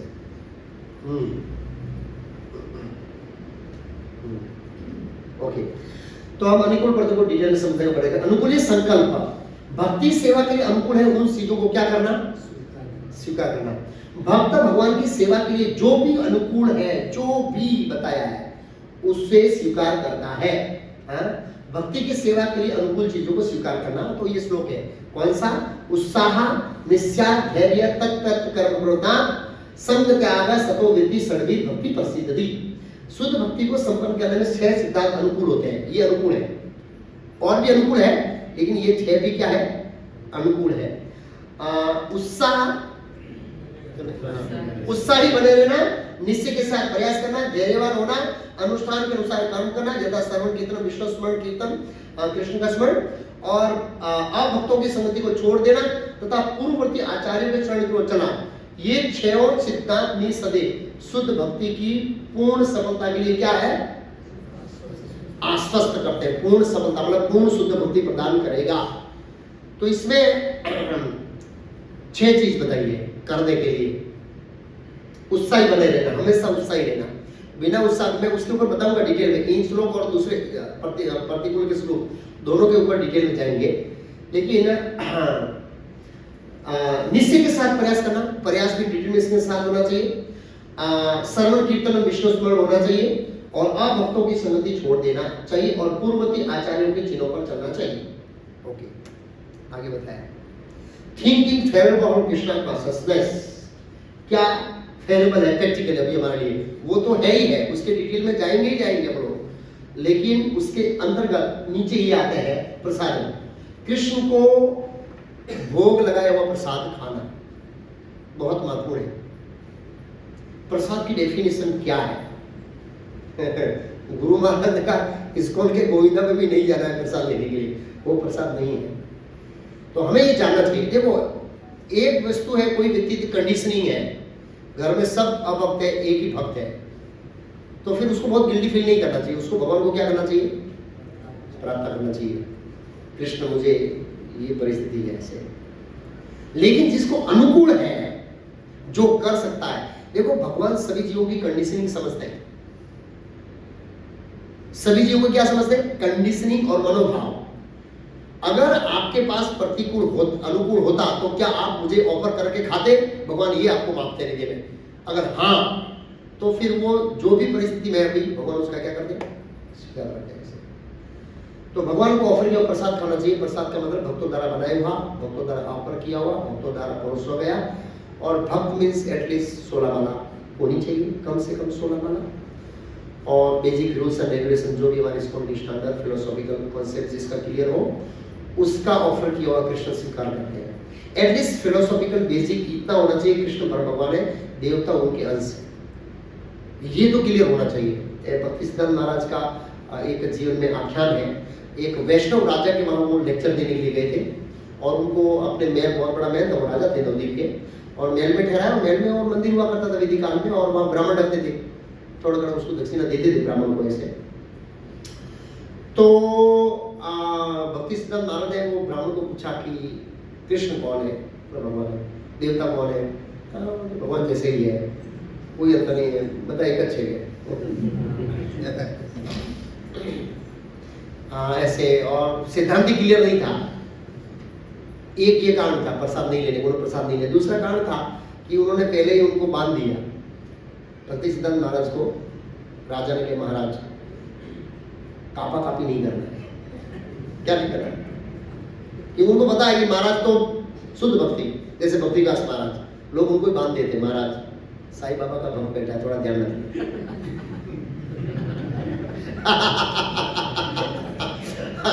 लंदन के अंदर ये केस हुआ, वो काम लिखा है प्रबल प्रचार के आगे इंट्रोडक्शन लिखा है, वो बुक वहां से बाहर आई। वो गोपाल कृष्ण महाराज शिष्य अभी सूरत में है, जिसके साथ घटना घटी वो। एनीवे, तो वो बोलने दी कि अशुद्ध कथा, और ब्राह्मण ऐसा था इसलिए प्रसाद नहीं लिया महाराज 3 दिन तक नहीं लिया। महाराज चले गए स्टेशन। बाद में पुजारी ने कहा कि महाराज तो 3 दिन भूखे रहे, उपवास किया। राजा बेचारा बहुत गलती की, दौड़ता दौड़ता गया, बोला वैष्णव अपराध हो गया महाराज, आपने प्रसाद क्यों लिया? उन्होंने बताया 2 कारण से, बहुत गिल्ट फील हुआ उसमें। तो कहने का मतलब है कि उसको सिद्धांत क्लियर नहीं थे। एटलीस्ट बेसिक कृष्ण भगवान है और देवता उनके सेवक है, तो भगवान स्वीकार करेंगे। और बेसिक जो हमारा कृष्ण पर्सन 16 माला इत्यादि नाम जब करना है हमको डेली, हरे कृष्ण महामंत्र की कम से कम 16 माला। और सत्संग, जो भक्त है, आध्यात्मिक मनोवृत्ति के लोग हैं, जिनका उद्देश्य कृष्ण भक्ति में प्रगति करना, ऐसे लोगों का संग करना है। देखो, भक्तों के संग में भी ध्यान रखना है, जिनका मनोवृत्ति खोदने की है, क्या करने की है, तेरा मेरा करने की है, वो भक्ति में निरुत्साहित करेगा, डिमोटिवेट करेगा, और आपको वैष्णव अपराध की मानसिकता में ले आएगा। दोष वृत्ति होना चाहिए देश काल पात्र अनुसार, परिस्थिति अनुसार, लेकिन हर समय और बिना ऑथोरिटी के, बिना किसी पावर के नहीं होना चाहिए। तो जो ऐसे होते हैं ना, कौन इसको भक्त बना, बताइए, ऐसे लोग होते हैं। कौन परमहंस है, ये इसकी भूल है, ये इसकी भूल है, इसकी भूल है, इसकी भूल है, ये ऐसा करता है, ये करता है, ये ऐसा वैसा है, तो पहले हमको नेगेटिव कर देता है, फिर हम उसको श्रवण करते हैं तो बोलते ये तो ऐसा ही है, वो तो बोल रहा था, बातें तो ये बड़ी बड़ी करता है, तो इस तरह से हमको नेगेटिव कर देगा। तो जो लोग हमको भक्ति में प्रोत्साहित करते हैं, ऐसे लोगों का संग बहुत जरूरी है, नहीं तो आप शुद्ध कृष्ण प्रेम प्राप्त नहीं कर पाएंगे, नहीं तो शरणागति के लेवल पे नहीं जा पाएंगे। इसलिए ये बहुत जरूरी है कैसे भक्तों का भी संग किया जाए। आप भक्तों का तो छोड़िए, भक्तों में भी अलग अलग कनिष्ठ, मध्यम, उत्तम, कनिष्ठ कनिष्ठ कनिष्ठ मध्यम, कनिष्ठ उत्तम, और मध्यम कनिष्ठ, मध्यम मध्यम, मध्यम उत्तम, ऐसा भी वेराइटी से आएगा वो डिटेल। तो बहुत ज्यादा कनिष्ठ है, और जिनकी दोष वृत्ति है, जो भक्ति में निरुत्साहित करता है, उनसे हमें सावधान रहना चाहिए। और कोई मैनेजमेंट में है जिसको भूल देखना है, अधिकार है, तो देख सकता है। ऐसा नहीं है कि प्रसाद जल रहा है और नहीं प्रभु देश नहीं देखता इसको ऐसा नहीं होना चाहिए, ऐसा नहीं होना चाहिए। उसको बताना चाहिए प्रभु ये खराब हो रहा है। और अगर वो हमसे सीनियर है तो बड़े आदर्श के साथ। थोड़े दिन पहले राम गिरधारी का फोन आया, प्रभु जी आपने एक भूल किया, बोला मेरा अधिकार नहीं बता, मैं बोला आपका अधिकार है, बताइए। तो हमारा स्वभाव ऐसा होना चाहिए कि हमारे अधीन भी बड़ी प्रार्थना के साथ हमको भी लाइट करें कि हाँ ये भूल। मैंने नंदग्राम में एक लेक्चर दिया था, और एक व्यक्ति के ऊपर ऐसे मतलब एक एग्जाम्पल देने के लिए हंसा, लेकिन उसके साथ में वो भी हंस गए, सब भी हंस गए। तो बोला प्रभु ये तो सही नहीं है। बोला हाँ ये सही नहीं है, दूसरी बात ध्यान रखूंगा ऐसे। तो कहने का मतलब ये है कि अगर हमसे सीनियर है तो वैष्णव मर्यादा में बोलना कोई गलत नहीं, भगवान का नुकसान हो रहा है बोलना चाहिए, जरूरी भी है, लेकिन मर्यादा उल्लंघन नहीं होना चाहिए। ओके नेक्स्ट, अध्ययन, शास्त्रों का अध्ययन पढ़ना नियमित रूप से, ये हमारे कृष्ण भक्ति के लिए फेवरेट चीज प्रभुपाद जी ने बेसिक बताई। अभी हमारे लिए डिटेल में हम दूसरे सेमिनार में जाएंगे, जो उत्साह, निश्चय, धैर्य, तत् कर प्रवृत्त, संग, त्याग, सर्वभक्ति, सर्वी भक्ति प्रसिद्धि, तो उसमें जाएंगे। ओके, पिछला प्रभुपाद कहते हैं एक और व्यक्ति को कृष्ण भावनामृत का अभ्यास करना चाहिए, और दूसरी ओर उसे अपनी बुरी आदतों को छोड़ने का प्रयास करना चाहिए। बुरी आदतों मतलब बुद्धि जगत में जो अलग अलग प्रकार के भोग करने की आदत है, उसको छोड़ने का प्रयास करना चाहिए। जो कृष्ण भावनामृत के अनुकूल नहीं है, ऐसी आदतों को छूटना पड़ेगा। यदि वह आगे बढ़ना चाहता है तो दोनों पक्षों का होना आवश्यक है, मतलब दोनों भी साथ में चलना है, इधर अभ्यास करना है, इधर छोड़ना है। देखो हर चीज हम रातों रात नहीं छोड़ सकते, क्योंकि ये सब भौतिक भोग है ना, ये सब करोड़ों जन्मों से हम करते आ रहे हैं। कई बार कोई भक्त विवश होता है और इस तरह से इंद्रिय भोग से विवश होकर वो गलती करता है, तो हम कई बार उसके ऊपर हंसते हैं। हंसना नहीं चाहिए। वो उस अंदर से जकड़ा हुआ है बेचारा, उसके हृदय में बड़ी भावनाएं हैं आगे बढ़ने की, लेकिन वो अनादिकाल से इस भौतिक जगत में सकड़े हुए रहता है और वो अंदर से पार नहीं होता है। तो हमको उसको हाथ उठाना चाहिए, उसके ऊपर हंसना नहीं चाहिए। तो आउज करे है, मतलब ऐसे। तो ध्यान रखना चाहिए हमको और आदतों को छोड़ने का प्रयास करना चाहिए और दोनों साथ में चलना चाहिए। अच्छा पकड़ना, बुरा छोड़ना। प्रभुपाद उदाहरण देते हैं, जैसे जब कोई व्यक्ति बीमार होता है तो डॉक्टर उसे दवा देता है और साथ ही उसे ये भी बताता है कि उसे क्या खाना चाहिए और क्या नहीं। यही इसका इलाज का सही तरीका है। प्रभुपाद जी आगे और एग्जाम्पल देते हैं। ऐसा नहीं है कि मरीज जो चाहे वो खा ले, सिर्फ दवा ले ले तो ठीक हो जाए, ऐसा नहीं है। जो चाहे खा लो और साथ में दवा भी ले दूंगा और ठीक हो जाऊंगा, ऐसे होता है। खास करके डायबिटीज वाले, बहुत कठिन है। प्रभु मैं प्रैक्टिकल एग्जांपल कई बार दिया। हमारे नारायण प्रभु विद्यानगर में हेड पुजारी है, बिल्कुल भोले रहते हैं और मैं देख रहा हूँ वो स्वीट से बहुत अटैच है, बहुत विवश है, विवश। अंगूठा इतना सड़ गया है, दूसरी अंगुली सड़ गई है और अभी काटने की तैयारी में है, फिर भी नहीं छोड़ पा रहे। इतना आसान नहीं है, क्योंकि मैंने बोला ना हम हर एक चीज में कमजोर होते हैं। कोई सोने में कमजोर होता है, कोई जाति जीव में कमजोर होता है, कोई खाने में कमजोर होता है। अलग अलग लोग अलग अलग कमजोरी होती है, तो उनकी कमजोरी है। तो बड़ा इतना आसान नहीं, इसलिए भगवान बोले जीव को कंट्रोल करना इतना आसान नहीं है। हाँ, कई बार पैर के पैर कटवा देते लोग, लेकिन स्वीट खाना नहीं छोड़ते ऐसे। तो वो सोच मैंने प्रभु मैं दवा ले रहा हूँ, मैं बोला प्रभु दवा ले रहे हैं लेकिन स्वीट कच्चा सॉरी पक्का खा रहे, उसका क्या?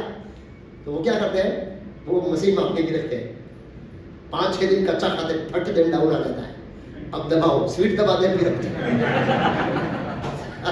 तो इसको बोलते हैं विवश, वीकनेस ऑफ हार्ट, हृदय की कमजोरी। तो नाटक हृदय की कमजोरी है ऐसे दबा खाते हैं, अब होता है डाउन होता है, चलता रहता है, लेकिन अंगूठा सड़ गया है। जो भी ऐसा नहीं है कि मरीज चाहे जो खा ले, हम मरीज जो करें और साथ भक्ति करें, दवा ले ले तो ठीक हो जाएगा, ऐसा नहीं। प्रभुपाद आगे कहते हैं, ये प्रैक्टिकल एग्जांपल होता है कुछ। इसी प्रकार ये सोचना भी मूर्खता है कि आप जो चाहे कर सकते हैं। यदि आप केवल हरे कृष्ण का जाप करते हैं तो आप आध्यात्मिक रूप से क्या करते हैं, उन्नत हो सकते हैं। ऐसा नहीं है, ऐसा नहीं है। प्रभुपाद जी का जागे हमें स्वेच्छा से थोड़ी सी असुविधा स्वीकार करके तपस्या का अभ्यास करना होगा। ये सब भौतिक चीजें छोड़ने के लिए स्वेच्छा से हमें स्वेच्छा से थोड़ी सी असुविधा स्वीकार करके तपस्या का अभ्यास करना होगा, जिससे हम स्वेच्छा से उन चीजों को छोड़ देते हैं जो हमें पसंद हो सकती है। कई बार हमें चीज पसंद होती है लेकिन भक्ति में अनुकूल नहीं होती है, तो उसको क्या करना है, छोड़ना है। हम भक्ति में आते हैं, ऐसी चीजें होती है जो हमको बहुत पसंद होती है लेकिन कृष्ण को पसंद नहीं होती है, इसलिए हमको क्या करना है, छोड़ देना पड़ता है। जैसे वो सनातन गोस्वामी की जीजा जी ने बहुत सुंदर कमल दिया। क्या दिया? और चैतन्य महाप्रभु ऐसे देख रहे, ऐसे घूर घूर के देख रहे, सनातन गोस्वामी समझ गए और वो गए नदी किनारे। एक पुराना कमल धोया हुआ पड़ा था, धोबी का काम, मां से ये आप सुंदर कमल ले लीजिए और ये फटा मेरे को दे दीजिए। बोला क्यों मजाक कर रहे हैं, इतना महंगा कमल? क्योंकि उनके जीजा राज परिवार में थे, राज परिवार के सेवक थे, बड़े ऑपुलेंस कमल लगते थे।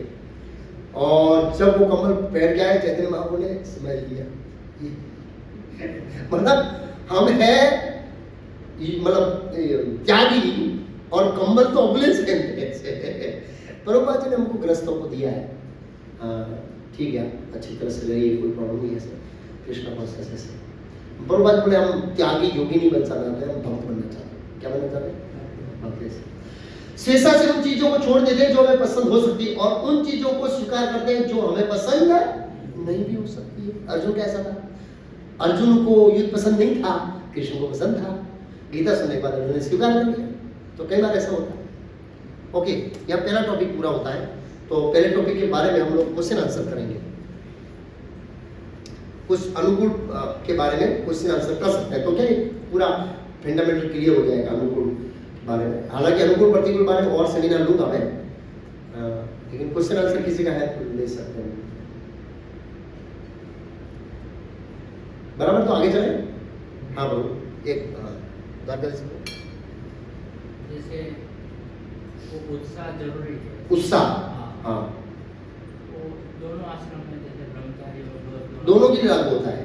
तो कभी कभी ऐसी परिस्थिति होती है, हाँ, जैसे मानो ब्रह्मचारी है, हाँ, तो ऐसी कोई सेवा है तो मतलब सभी भक्तों की मदद चाहिए, हाँ, लेकिन वो बोले नहीं हमको दूसरी सेवा है या फिर मैं नहीं करूँगा। हाँ, तो निरुत्साहित तो नहीं होना है। और दूसरा गृहस्थों में भी देखते हैं, जैसे मैंने भक्त से सुना था, हाँ, उनका बेटा है, हाँ, अभी वो थोड़ा मीडियम क्लास में है ऐसे, तो भक्त समाज में भी कोई जैसे लड़की नहीं दे रहा है और बाहर जा रहे तो वो बोलते हैं कि आप तो स्कूल वाले हैं, बाहर का भी खाते हैं इसलिए हम नहीं देंगे, तो फिर उत्साह दोनों जैसे कम होता है दोनों, कैसे? हाँ, परिस्थितियां दोनों में गंभीर है।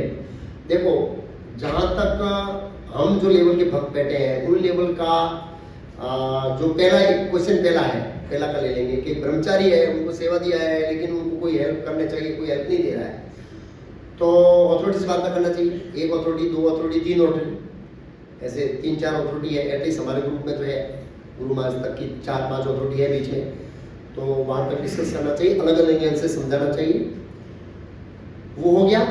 और एक है एक अपना मनोभाव, कोई मदद नहीं करेगा, अकेले कृष्ण की सेवा करूंगा। प्रभुपाद जी एक बोला आप सब माया में चले जाएंगे, मैं अकेले कृष्ण मंडल की पूजा करूंगा। ये मनोभाव होना चाहिए भक्त का, ऐसा इस लेवल का उत्साह होना चाहिए। अकेला सेवा करूंगा, कोई भी मदद नहीं करेगा तो भी, ये इसको डरने से कहते हैं, ये डरने से हिलना नहीं चाहिए।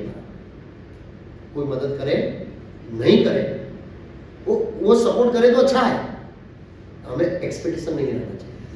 और सेम टाइम हमको लगा है कि हम अकेले कर ही नहीं पाएंगे, कोई सिर्फ ऐसी है तो फिर तो मदद देनी पड़ेगी, तो फिर अथॉरिटी से लेवल ऑफ अथॉरिटी की बात करना है, ये पॉइंट है इसमें। तो ये क्लियर हो गया आपका, ब्रह्मचारी का होना चाहिए, सेवा में सपोर्ट चाहिए। तो बेसिकली बिना साथ के तो अकेला तो कोई सेवा नहीं कर सकता, स्वाभाविक है। लेकिन कई बार ऐसा होता है कि कोई लोड होता है, ठीक है आप अकेले कर लीजिए, थोड़ा लोड पड़ता है एक बार, रेगुलर बेस पर तो बिना सपोर्ट की सेवा नहीं हो सकती, दोनों पास है। तो इसको लीडर को भी समझना है, उसको भी समझना है, और जो सेवा कर रहा है उसको ये भी समझना है कि परिस्थिति क्या है, क्या लोड है लीडर के ऊपर, क्या दूसरा करने वाला नहीं है, क्या दूसरे बैठे हैं और मुझे नहीं दे रहे, वो भी समझते। ऐसा नहीं है कि मन में कोई आवेदन नहीं प्रभु जी, लेकिन बैठे थोड़ी सब लगे हुए, एक पॉइंट ऐसा भी हो सकता है। तो वो मेच्योरिटी है भाई, कोई फ्री है आ सकता है और जानबूझ कर नहीं दे रहे, परीक्षा ले रहे हैं, या मेरा मनोभाव जान पा रहे हैं, ऐसा भी होता है।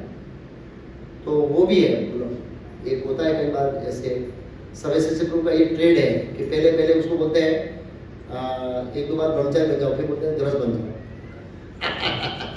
तो उसका मनोभाव चकास देते हैं, कन्विंस हो जाता, तो फिर वो कैंडिडेट नहीं है। एक एग्जाम्पल, तो ऐसे कई बार चकासते हैं। मैं गया था एक बार, एक वृंदावन में एक चिंतामणि नाम की पंडा था, अच्छा भक्त जैसा था, जहाँ प्रतिमत ही नहीं था, मतलब राधा कृष्ण की पूजा करता था। मैं नया था, यंग था, बहुत इमोशनल मेरे साथ उसके एक्सचेंज, और उन्होंने मुझे पटाया कि यहाँ पर ब्रजवासी की कन्या से शादी करा देता हूँ, ये पुजारी है, आपका मंदिर है, सब फैसिलिटी मिलेगी, बोलो क्या करना है। बहुत पीछे पड़ गए, बहुत पीछे पड़े। 4 दिन हम लोग रहे थे वृंदा, ये बहुत साल पहले की बात है।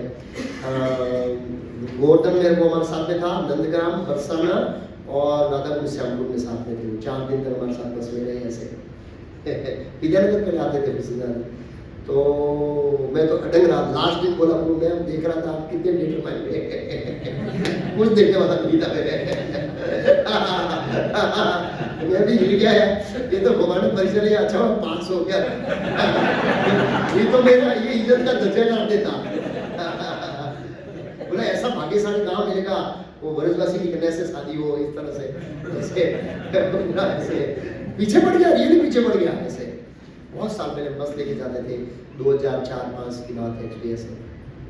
तो कई बार लीडर परीक्षा लेते हैं कि इसका ट्रीटमेंट क्या है, वो भी है।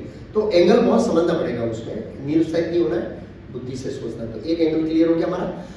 दूसरा है क्या मतलब आप क्या बोले हैं कि एक भक्त है ग्रस्त, कोई ब्रह्मचारी ग्रस्त बनना चाहता है, या कोई मिडिल क्लास का भक्त है लड़का और उसको भक्त लड़के नहीं दे रहे, बाहर के नहीं दे रहे, हाँ भक्त लड़के नहीं दे रहे या कोई मदद नहीं करे ऐसा, तो उसमें प्रभु मैं ऐसा समझता हूँ कि अगर किसी के अंदर सिंसियरिटी है और कोई मदद न करे, ऐसा हो ही नहीं सकता, ऐसा हो ही नहीं सकता कि कोई सिंसियर भक्त है और वो गृहस्थ आश्रम में रियली जाना चाहता है और भगवान उसको मदद न करे, ऐसा हो ही नहीं सकता। यस, सिंसियरिटी नहीं होगी, अंदर कुछ न कुछ सेवा मनोभाव की कमी होगी प्रभु, लेकिन जिसके हृदय में सेवा का मनोभाव है, भगवान उसे कहीं से मदद कर देते। यस, कहीं से भी मदद कर देते, वो तो है। भक्तों को समझना चाहिए। और ऐसे चौपाटी में सिस्टम है, कोई ब्रह्मचारी होता है, बॉडी इशू होते हैं, तो उसका मैनेज कराते हैं और उसका पालन पोषण ग्रस्त करते हैं, लेकिन वो देखते हैं उसकी सिंसियरिटी कैसी है। ऐसे काफी मेरे ध्यान में सीनियर भक्त लोग तरह शासन के हेल्थ इश्यू के कारण, जिनको बस टाइम से प्रसाद चाहिए, टाइम से कर्म चाहिए, तो ही वो कृष्णा कॉन्शियस मेंटेन कर सके, तो उनकी बॉडी होती है वो मेंटेन करती है ग्रस्तों की, तो वो होना चाहिए, लेकिन उसकी सिंसियरिटी देखनी पड़ेगी। सेवा भाव, सब कुछ सेवा भाव के ऊपर निर्भर करता है। वो एक प्रश्न बता दो, गुरु महाराज ने एक विद्यानगर की मीटिंग में एक प्रश्न बताया, इससे रिलेट नहीं है, लेकिन भगवान क्या चीज देखते हैं। गुरु महाराज ब्रह्मचारी से लंदन मंदिर में, वो हमारे कुछ इश्यूज चल रहे थे विद्यानगर की मीटिंग के, कुछ भक्तों के दोस्त के कारण, वो दोस्त थे भक्त में, तो महाराज ने एग्जाम्पल दिया कि जब मैं लंदन में था, ब्रह्मचारी था, तब एक ब्रह्मचारी ने एक गृहस्थ परिवार थे, वो माता जी डाइवोर्स देके वो ब्रह्मचारी के साथ शादी कर दिया और कुकिंग के अंदर सेवा करते थे। तो वो टेम्पल प्रेसिडेंट उनको दोनों को निकाला नहीं, ब्रह्मचारी को और माता जी को निकाला नहीं। भक्तिदास महाराज ने गुरु महाराज ने प्रश्न किया कि ये तो गलत किया, आप निकाला नहीं। वो टेम्पल प्रेसिडेंट बोला, इनकी शरणागति देखिए, इनकी सेवा भाव देखिए आप, उसके बाद मुझे बताइएगा। कृष्ण ये अनर्थ उसके माफ कर देंगे जाते हुए, बहुत डेडिकेटली सेवा करते थे दोनों, जिसकी कोई कल्पना नहीं कर सकते वो। मतलब कहने का मतलब है कि ये छोटे मोटे अनर्थ कई बार कृष्ण माफ कर देते हैं, लेकिन उनका मनोभाव कैसा है सेवा का। कई बार हमारा क्या मनोभाव नहीं होता है, सेवा मनोभाव नहीं होता है, हम हृदय से सेवा नहीं करना चाहते हैं, इसलिए भगवान हमको मदद नहीं करने कर से अवश्य। ये गुरु महाराज अपने मुख से बताया ये स्टोरी विद्यानगर के अंदर, 2005 की बात है, 6 की बात है, जब सूरबी को ओपनिंग हुआ था और सेवा के रिलेटेड कुछ इश्यू हुआ था, और गुरु महाराज डॉटमेट्रिक जिसमें मैं क्लास लेता उसमें बैठे थे, और 20 सीन याद है। तो ऐसा होता है कई बार। तो ब्रो मेरा ऐसा लग रहा है कि ऐसा होना चाहिए सिस्टम कि ऐसे किसी को हेल्प करें चाहिए तो, लेकिन नहीं होता है तो भगवान नहीं करते, ऐसा होता है, हो सकता है। अच्छा कितना समय है? समय प्रभु जी, हाँ उसमें आया है कि अगर कि भक्तों का संग नहीं करना चाहिए। हाँ, तो हम लोग तो मंदिर पे रहते हैं, तब तक बाकी तो सब भक्ति ही मिलते हैं। हाँ, तो उसका आएगा, वो भक्ति संग नहीं करने का मतलब क्या है, उसमें आएगा, आगे आएगा। नेक्स्ट को हम शायद ले सकते हैं कंटिन्यूस। उसको वो कैसे समझना है, आप भक्तों के संग को क्या समझना है। हम भौतिकवादी लोगों के साथ में रहते हैं, तो क्या मतलब उसका क्या सॉल्यूशन है, उसमें आएगा वो। सही बात है। भक्तिनाथ ठाकुर तो अंग्रेजों के बीच में रहते थे, फिर भी भक्तिनाथ ठाकुर थे। कैसे? तो हम भक्तिनाथ ठाकुर नहीं हैं, लेकिन फिर भी हमें क्या कर सकते हैं, हमारे लिए सॉल्यूशन क्या है, आप समझे?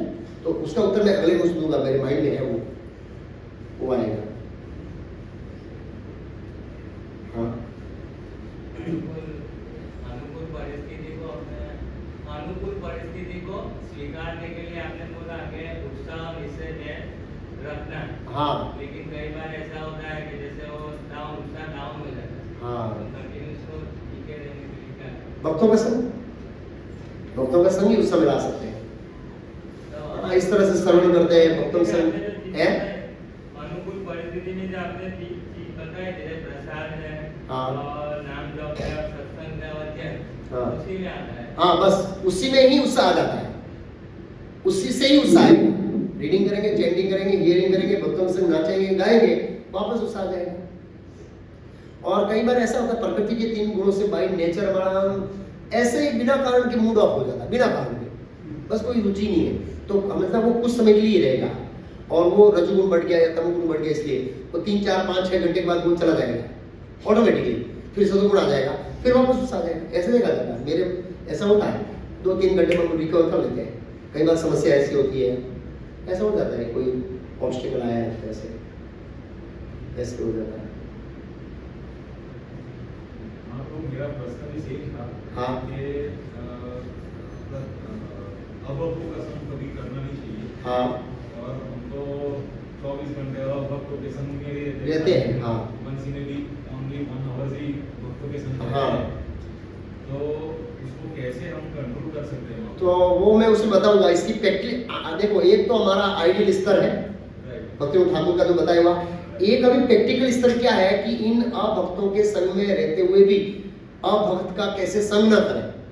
तो वो भक्ति ठाकुर ने सुझाव दिया है अंदर, उसके 2 प्रकार का लेवल बताया है, वो हम नेक्स्ट में चर्चा करेंगे। बहुत बड़ा चैलेंज है उसमें। 2 ऑप्शंस है हमारे पास, 2-3 ऑप्शंस है, और उसके बाद प्रैक्टिकल स्थिति क्या है हमारी, जैसे हम बैठे इसको में आने के बाद वही हम लोग सबसे बड़ा फेस कर रहे हैं, लोग फेस कर रहे हैं। सही बात है। वही चैलेंजिंग है कि हाँ। मींस बॉस को कैसे रखना है और यहाँ पे भी अपना भी पैर कैसे मेंटेन करना है। मेंटेन करना है, सही बात है। This is very difficult here. Yes, that's why मैं आपको पूछा। बहुत सही बात है। कई बार ये भौतिकवादी लोगों को भी फ्लैटरिंग करना पड़ता है काम निकालने के लिए, और खुश रखना पड़ता है। कभी-कभी ऐसी सिचुएशन आ जाती है हाँ। कि हमको जो नहीं करना है वो भी करना पड़ रहा है। करना पड़ता है, सही बात है। तो दैट्स व्हाई नाउ ये बहुत डिफिकल्ट हो रहा है। यस, तो हम समझेंगे आगे प्रतिकूल कॉर्पोरेट सेक्टर में हाँ, प्रतिकूल चीजों को जो भक्ति में बाधित, उसको कैसे त्यागना है। जब हम त्याग शब्द का उपयोग करते हैं, त्याग शब्द, तो थोड़ा हमको डर लगता है यार ये सब त्यागने की बात कर रहे हैं, त्यागने की बात है। लेकिन कृष्णा कॉन्सेप्ट में ऐसा है कि क्या बोले, हम भौतिक त्याग करेंगे तो कृष्ण उसके रिप्लेस में 1000 गुना देंगे। जैसे गुरुबा जी का, मैंने 3-4 बच्चों का त्याग किया, 3-4 परिवार त्याग किया, मेरे को हजारों परिवार आ गए। कितने परिवार आ गए? लास्ट रविवार में एक एग्जाम्पल है, प्रैक्टिकल एग्जाम्पल वो त्याग करने वाला। हम जब त्याग करते हैं तो कृष्ण उसके रिप्लेस में कई गुना देते हैं।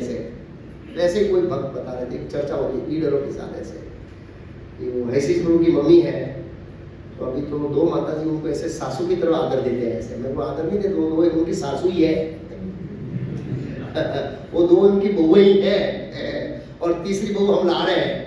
तो आप ऐसे मत सोचना कि हम हैसी गुरु का विवाह करा रहे हैं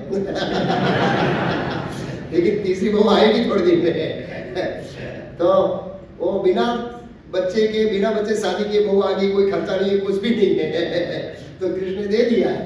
और वो ऐसी बहू है कि वो बड़े आदर के साथ सास का क्या करती है, सम्मान करती है।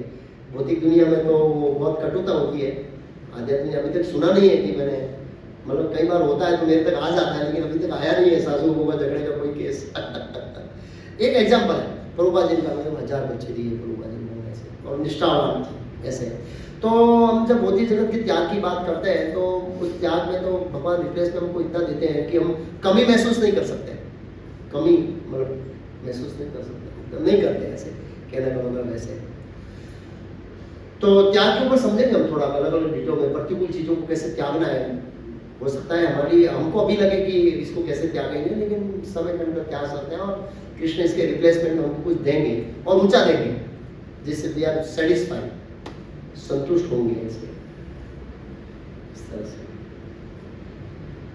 और वो संग को कैसे त्यागना है, मतलब त्यागना मतलब एक होता है फिजिकल त्याग, एक होता है मेंटल त्याग। वो 2 स्तर का त्याग है, उसमें हम चर्चा करेंगे। एक आइडियल परिस्थिति समझेंगे, देखो इसको कहते हैं त्याग। अब दूसरी परिस्थिति आएगी कि अब हमारे व्यवहारिक जीवन में क्या त्याग है भाई, बराबर ना? अभी हम लोग रूटीन लाइफ के अंदर है, वो त्याग कैसा है उसके ऊपर चर्चा करेंगे एक्चुअली ऐसे। ओके, अब मेरा एक अनाउंसमेंट है कि ये जो क्लास है वो थोड़ा सीरियस लोगों के लिए, तो बी ऑन टाइम। रिक्वेस्ट करता हूँ कि बाहर प्रभु जी जो बैठे हैं, परम प्रभु, वो अगली बार बोल देंगे आपको कि ये टाइम के बाद नहीं जाना, तो उसकी बात मानिए प्लीज बी ऑन टाइम रहिए, क्योंकि क्या है फिर आप आधे से आए ना, वो नीचे लेक्चर ठीक है, लेकिन ये लेक्चर थोड़ा डेडिकेट लोगों के लिए है, इसलिए हम एक्सपेक्टेशन रखते हैं कि भाई आप लोग भी टाइम सर एटलीस्ट 5:45 बजे, एटलीस्ट 6 बजे, 5:45 बजे मैं भजन चालू करूंगा और 6 बजे में लेक्चर शुरू होगा। तो 6 के बाद आने वाले दरवाजे से कट कट सबकी नजर वहां जाती है, और हमारा इतना अच्छा टॉपिक के ऊपर जो लेक्चर है वो मतलब ऐसे चला जाता है, मेरा भी टूटता है, ऐसा नहीं आपका, और मेरे भी पॉइंट कई बार क्या बोलते हैं छू मंतर हो जाते हैं, जो अच्छा बोलना चाहता हूँ मैं ऐसे, और इससे मेरे को माइंड एजिटेट होता है वो बार बार बार बार बार, क्योंकि आप लोग इधर देखे मैं उधर देख रहा आप समझिए ना, मेरा माइंड जल्दी एस्ट्रैक्ट हो जाता है उससे, तो अच्छा नहीं है। तो भी भक्त लोग थोड़ा प्रैक्टिकल रहिए, जल्दी निकलिए, आपको पता है ट्रैफिक हो सकता है, कुछ हो सकता है, तो ठीक है नीचे मैं समझता हूँ। और कई बार ऐसी होती परिस्थिति ऐसी होती है, आप घर वालों को भी डिपेंड नहीं निकल सकते हैं, तो वो भी मैं समझता हूँ, लेकिन जो डेडिकेट है, जो आ सकते हैं, उनको आना चाहिए प्लानिंग करके, ये मेरा एक्सपेक्टेशन है आप लोगों से। ठीक है, पूरा करते हैं अभी और आरती। माता जी को कोई प्रश्न? देव कृष्ण प्रभु आपका प्रश्न था नहीं? हाँ, वो जो हम कृष्ण भक्ति में कितना कर पाए, कृष्ण भक्ति में कितना कर पाए, मतलब उस विषय पे हमने चर्चा की आपने कि हम शीघ्रता सेवा करते हैं या हाँ। इतनी नहीं ले सकते, हाँ तो स्वाभाविक रूप से मन तो अभी हमारे अनुकूल तो है नहीं, मतलब हाँ। ऐसे हम शायद ऐसा भी हो कि हम इतनी सेवा कर पाए, हाँ जैसे गृहस्थ भक्त है तो ऐसा सोचता है कि हम तो इतना नहीं जा सकते। हाँ, तो कई बार तो उनकी ऑथोरिटी वो है, वो नक्की कर सकती है कि आपकी कैपेसिटी ये है, उनसे कंसल्ट करके उनकी परिस्थिति देखकर ऑथोरिटी बता सकती है ना, जिसके मार्गदर्शन में वो तो बता सकता है आपकी कैपेसिटी है, हम इतनी सेवा कर सकते हैं, इतना समय दे सकते हैं, इतना दान दे सकते हैं, जो भी है जेड ऑथोरिटी बता सकती है, हमारा मन नहीं बताएगा। लेकिन मैं उसकी तरह कह रहा हूँ कि अगर हम दूसरों की निकल करके ओवरनाइट चढ़ना चाहते हैं परमहंस के स्थान पर, तो वो भी देखना है, बैलेंस करना है, वो भी नहीं है, क्योंकि उसका शरीर सपोर्ट कर रहा है, उसको 3 घंटे की नींद है ऐसे, तो ठीक है वो कर सकता, हमारा सपोर्ट नहीं कर रहा है, कोई बात नहीं, भगवान संतुष्ट है, भगवान को पता नहीं कि शरीर ऐसा है, आप समझे, और हमारी इच्छा है तो अगले जन्म भगवान ऐसा शरीर देंगे जिसमें बहुत सेवा करेंगे, और इस जन्म में भी भगवान ऐसे शरीर को अनुकूल कर देंगे जिसमें ज्यादा सेवा कर सकते हैं।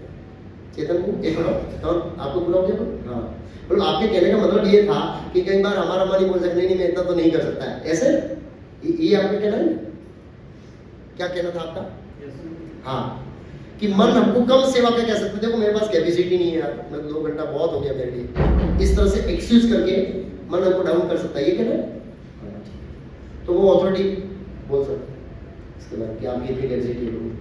हाँ चेतन को? हाँ प्रभु जी, आपने घोषणा करते हुए बताया कि विधि भक्ति में है तो हमें प्रयास भी करना चाहिए और भक्ति भी करना चाहिए, किसी विकट परिस्थिति आए हाँ, तो हमें फिर कैसे आएगा, मतलब कोई परिस्थिति आती है तो पहले हम कृष्ण भक्ति में नहीं थी तभी प्रयास करते तो शॉर्ट आउट होती थी, हाँ। अभी कृष्ण भक्ति में भक्ति करने से प्रयास करते तो शॉर्ट आउट होती है, तो और कई बार नहीं भी होती है कैसे भी नहीं होती थी। कई बार ऐसा होता था, तो समझना चाहिए परमात्मा का हाथ, परमात्मा की इच्छा पे। मतलब इसमें प्रश्न ये है आपका कि हमको प्रयास और भगवान की पुकार साथ में, पर्याप्त प्रार्थना साथ में, हाँ तो बस भगवान के ऊपर छोड़ना है, फिर हो जाए तो ठीक है, भगवान ने कहा नहीं हो, पहले भी भगवान ही करते थे, लेकिन पहले अज्ञान था इसलिए पता नहीं चलता था, पहले भगवान ही करते थे, ऐसा नहीं कोई दूसरा आता था जानवर, भगवान ही करते थे, अभी भी भगवान कर रहे हैं, अभी हमको शास्त्रों का क्या हो रहा है, ज्ञान हो रहा है, इसलिए कि हाँ ये तो भगवान कर रहे हैं, तो लोग शास्त्र से प्रैक्टिकल भगवान ही करते हैं ऐसा। हरे कृष्ण। शिला भक्तिविनोद ठाकुर की, शिला प्रभुपाद की, जय गौर प्रेमानंदे।